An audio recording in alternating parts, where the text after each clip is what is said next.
I literally don't want to hear from anyone tell me anything about you should exercise, you should get some movement, if you yourself do not know what it's like to have an autoimmune condition and be stuck because you're going through a flare. I need all of y'all to step the F aside so I can share with my friends what I did to get my ass up off the sofa when I didn't have any energy, because I too live with autoimmunity and therefore I think I'm qualified to share these tips. Let's go.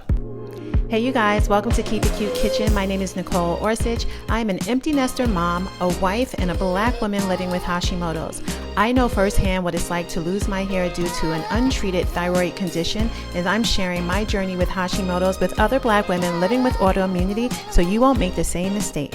Hey you guys, welcome to Keep It Cute Kitchen, also known as KIK. My name is Nicole Orisich, and this channel is a place where black women can learn how to reclaim their energy so they can feel like themselves again, despite the fact that we're out here living with autoimmunity. If you are a woman who has an autoimmune condition, or maybe you're a loved one of someone who has an autoimmune condition, you are absolutely in the right place. One of the things that most women do have in common when they have autoimmunity is the symptom of having chronic fatigue or a lack of energy or extreme tiredness. And it's so wild because even though this is one of the symptoms that we deal with, exercise and movement are things that are vital to our health and feeling good, you know what I'm saying, from day to day. But it's such a mind pluck because you want to exercise and you want to move, but if you don't have the energy, if you can't get off the sofa or out of the bed, it's like, how do we do that? When I was experiencing my most recent flare, which is at least maybe 5 or 6 months ago at this point, it was horrible. So when you're in a flare, I'll speak for myself, when I'm experiencing a flare, when you have Hashimoto's and probably many other diseases under the autoimmune umbrella, you need movement. So you need to move, but you don't feel like moving. And when you move, the movement hurts. So I was like, F that, I'm not gonna move. And I didn't move. I did what I needed to do in my life, but I didn't do any exercise. That to me is like a storm, a thunderstorm, and it's just raining hard and it's thundering and lightning. And in real life, all of my symptoms are kind of just running amok. So when I was experiencing a flare, I really couldn't do a lot. I didn't have any creativity. I could not think clearly to save my life. It was almost like being held down in your body and not really being able to move. And if I did move, not only was my body super stiff, like who wants to move when your body is so stiff, but I just did not have the energy to get off the sofa. Hey y'all, I'm standing in my kitchen on Friday, April 1st, and today is the first day of my 30-day anti-inflammatory journey. And actually, it's my anti-inflammatory lifestyle journey. And for the month of April, I've set some goals for myself because it actually began a month ago. At the end of February, I had definitely been very sedentary because I was experiencing a lot of flares. And for me, my flares show up as joint stiffness, which is just this incredible feeling of like, imagine you just worked out really hard and now it hurts to sit down on your toilet, or it hurts to walk upstairs, or it hurts to walk downstairs, right? That feeling, that's the feeling that settles into my body without even working out.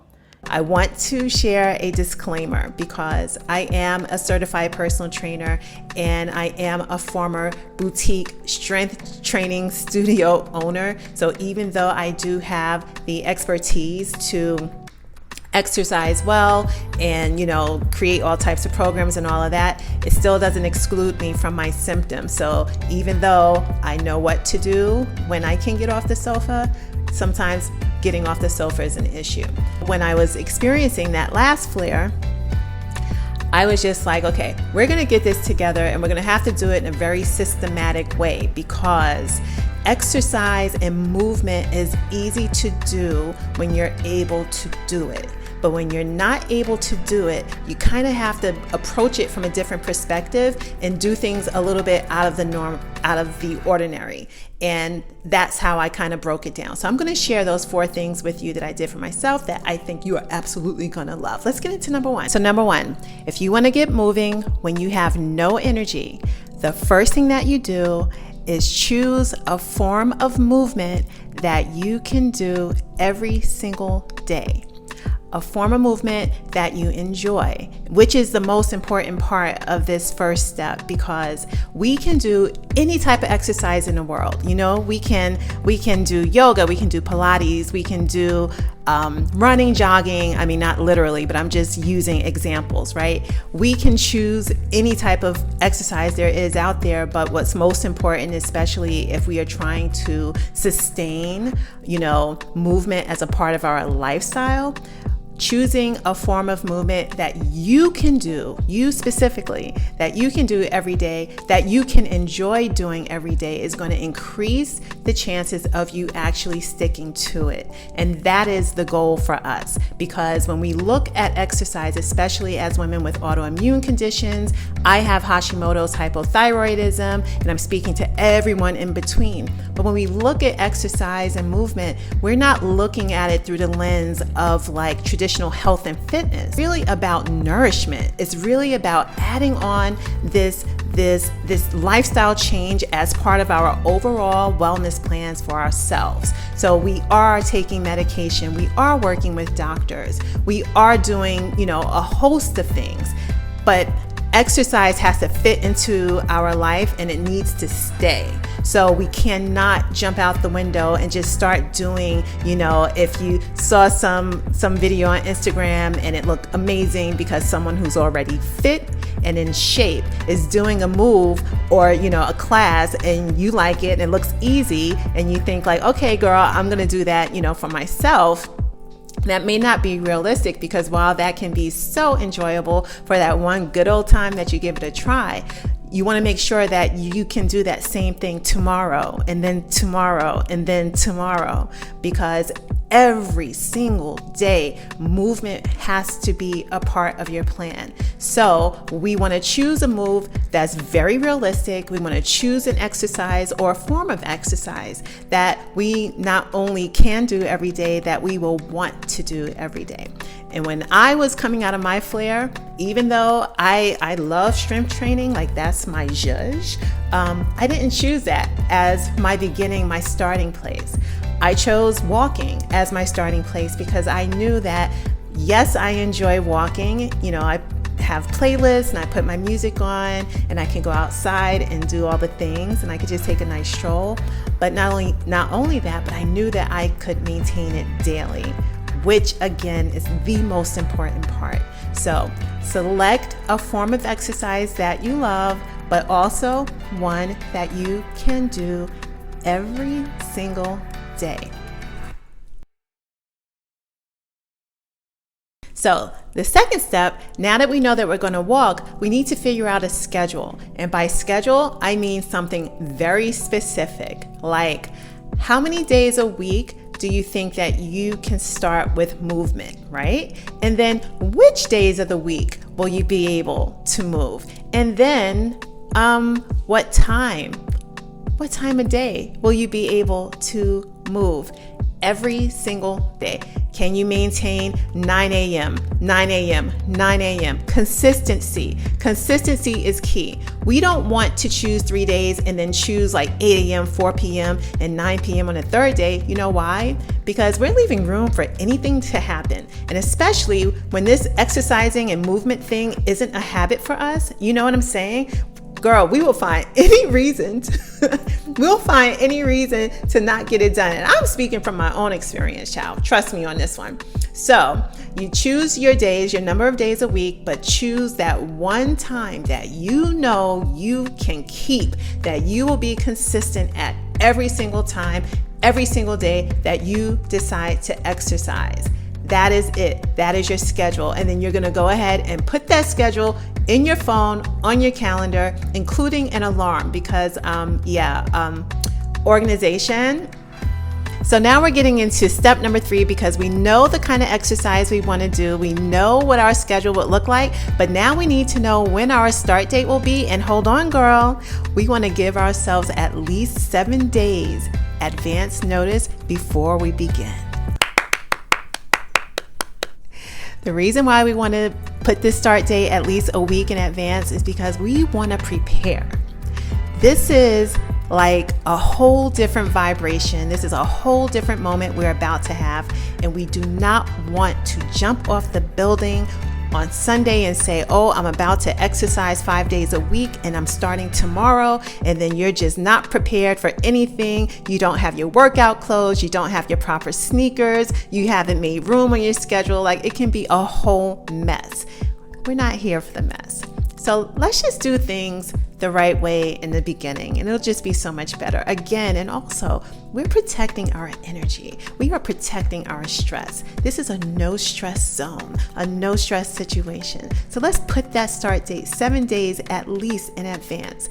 And while you have that week to prepare, you can make sure that your schedule is set up for yourself. You can make sure that you can go ahead and get your workout clothes together. You can dig into your closet for those good old workout sneakers. Make sure they're great and ready to go. And also, you're letting everyone in your home know this is what is about to happen starting a week from today. And then as you're leading up to your start date, guess who's going to start thinking about it? Guess who is going to get prepared mentally, emotionally, physically, and all of it. And we need all of this time for the preparation, because again, this isn't something that we want to do just for the one-shot deal. This is something that we are layering into the fold. We are bringing in the exercise as nourishment. We are bringing in the exercise as a part of our overall well-being plan. This is something that we want to stick. So we don't want to rush into it and just start off the wrong way. However you want to begin, this is for you to do. I recommend at least 7 days minimum. I don't recommend more than a week, preparation mode, because we don't want it to get too far out that it becomes something that we forget and overlook.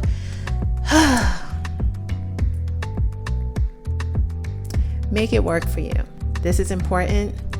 This is going to help you to increase your energy. This is going to help you get into your body, get your movement moving, get your skeleton feeling a little bit better, open up your mind a little bit, heighten your mood. Like, there's so many benefits. So we don't want to rush and do this the wrong way. This is self-care on 1000. So this brings me to the fourth and the final step, and this step involves creating a plan for accountability. When we think about accountability, we definitely think about having an accountability partner, but we also need to consider the guidelines for accountability. So for example, let's think about your partner. This could be someone in real life, like your spouse, significant other, one of your children, a relative, a bestie, or maybe a good friend online. So we have that person who will be designated as the partner, but we also need to think about what ways they can hold us accountable, because who knows us better than ourselves than us? We know when we have potential to lie or slack or underachieve or whatever, however you want to call it.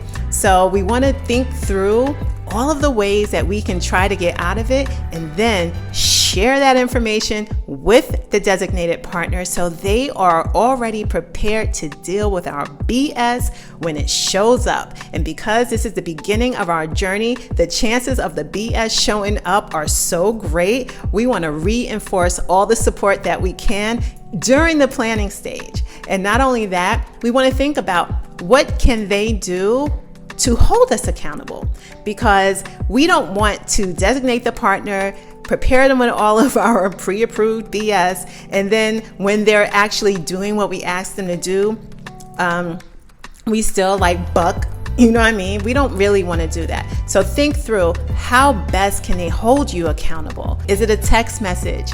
Is it a reminder? Is it a manifesto that you wrote before you started that they're going to, read to you in the moment when you're trying to wiggle yourself out of your commitment? All of these things are just so cool to consider and think about, because as we're going through the process of all of this great planning, we're getting excited for the idea of what our life is about to look like. Because if you are right now in a place of not having any energy, what I've shared with you today is all about planning and getting you moving without you really having to move. Girl, don't stress yourself. Don't stress yourself. Don't think about it, because we're going through step 1. We're deciding on an exercise that we enjoy, that we know that we can do every single day. And then we're setting a schedule. We're thinking about which days of the week can we actually exercise, and what time on those days of the week can we actually exercise daily. And then we're thinking about a starting date. When are we looking to start? And we're not even setting that date like today or tomorrow. We're giving ourselves a whole week in advance at least. And then we're putting a plan for accountability in place. Like, all of these steps are so bomb and amazing, and you don't even have to do much. You don't have to exert much more energy beyond your mind energy. And I hope and pray that you will absolutely watch this video so many times until your light is lit and you're feeling all excited and ready, because you can just envision what your life can look like. And girl, I am so happy that you watched this video. If you have any questions, I am at keepitcutekitchen.com, and you can just go to my contact form on my website. And I'm also accepting consultation requests, and that information is also found on my website at keepitcutekitchen.com. For all the steps that I shared today, which one are you thinking about right now? By the end of this video, something got you moving and got your heart going, and I'm curious to know which of these steps is inspiring you the most. You guys, thank you for watching this video. My name is Nicole Orisich. Please be well. Please feel energetic. And above it all, sis, please keep it cute. Thanks for watching.